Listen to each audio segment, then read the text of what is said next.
Missed out on breakfast? Fret not. It's never too late to grab a bite. Okay, the name of this segment is Breakfast Bites, but we're going to be talking about dinner. Dinner. I do love me some dinner. So tell me, how big is your dinner in comparison to breakfast and lunch? It's pretty small. I will say that it's mainly psychological. I've always been told that you're not as active at night. So if you eat a big dinner and you don't work it off, which I know it's not how that works, but you are less active. You tend to burn slower and burn less, and it's not great for digestion. So I've always taken that to heart, and I eat a pretty small dinner every day. My biggest meal of the day is for sure lunch. All right, Ryan. I would say mine tends to be the biggest dinner. So this is where you've got the social dynamics coming in because you're meeting with your family, your loved ones. True. So you have the tendency to sometimes over-order because you're sharing food. And sometimes you want to finish your food, you don't have leftovers as well. And by basis of it being a group dinner, you have more dishes versus lunch normally is by myself. So you are more measured in what you order. So it becomes typically the biggest meal of the day. Fair enough. I mean, you also sleep later than I do. I typically get into bed by 8:39, which means I've got to eat dinner earlier. But to your point, Audrey, lunch is probably my biggest meal. Dinner, veering towards my smallest. Yeah. Just want to remind you guys about a maxim that's been around for decades. Eat breakfast like a king, lunch like a prince, and dinner like a pauper. So, Ryan, you are failing miserably on that one. I've got it backwards. But to each their own, to each their own. So many Americans are often so busy that they don't have time to eat a substantial meal until the evening. That's in striking contrast to eating habits in Spain and other European countries where lunch is typically the largest meal.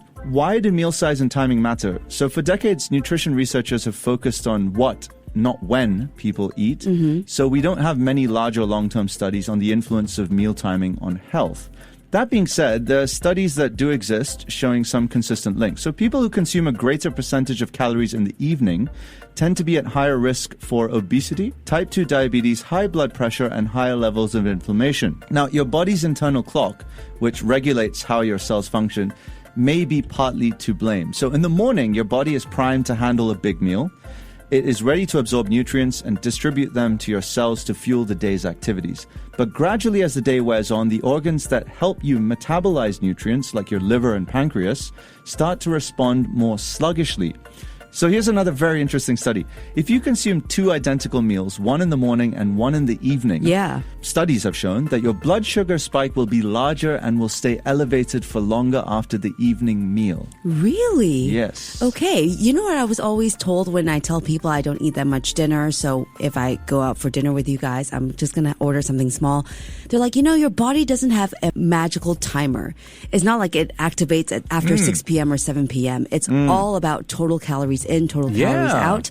But now that you put it that way, it's not just about calories, it's what it does to your body, right? Like the sugar spikes and the glucose levels and all that. And so research also suggests that consuming large meals at night can increase the activity of certain metabolic pathways that lead to fat storage while you're sleeping. I'm not sure about that, but I believe because you're eating so close to bedtime, you might not get the most restful sleep because you're still digesting your food. So in that sense, some people get nightmares or I'm not sure what dreams that you might not otherwise get. So you have that consideration as well.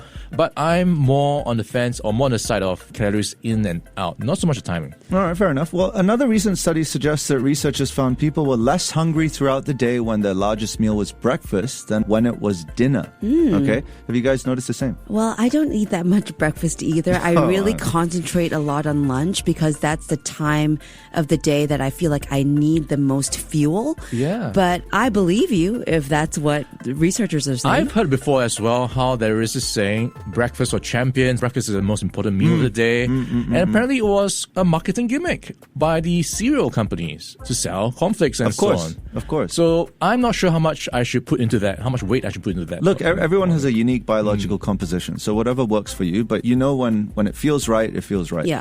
So here's the advice from the experts. If you don't want to have dinner as your smallest meal of the day, that's fine. Ideally, it also shouldn't be excessively large.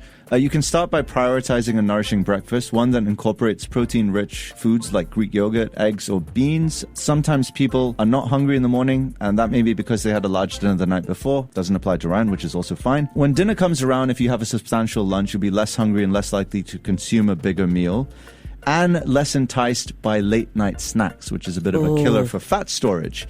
If you do find yourself ravenous at dinner or later in the evening, steer clear of processed foods and those high in added sugars and sodium. Instead, prioritize lower-calorie foods that will fill you up without spiking your blood sugar. Legumes, grilled fish, chicken breast, vegetables, fruits, and whole grains. Right. Is that part of your dinner, Ryan? I think that makes sense. It's not just the size that matters, but what you're eating. Because imagine you could be eating a small pack of fries. It's not going to be as good as a large bowl of salad. All right. I mean, in terms of taste, the fries are really hit the spot. But yeah, I think that it's a great point that Ryan brought up, is that especially for us, and I think here in Singapore as well, many people would turn to dinners to gather with family, especially with Chinese New Year and all of the festivities that we just went through. It's very dinner heavy. And so I have come to find that, when I do have a large dinner, I do enjoy it, but I do feel it the next day. To your point where I can't really eat much breakfast. And they've got parents or whoever's around the table, hey, have one more piece. Oh, hey, yes. Finish the last one. Oh, yes. There's a bit of social expectation there. All right, so whether it's dinner like a pauper or dinner like a king, be savvy.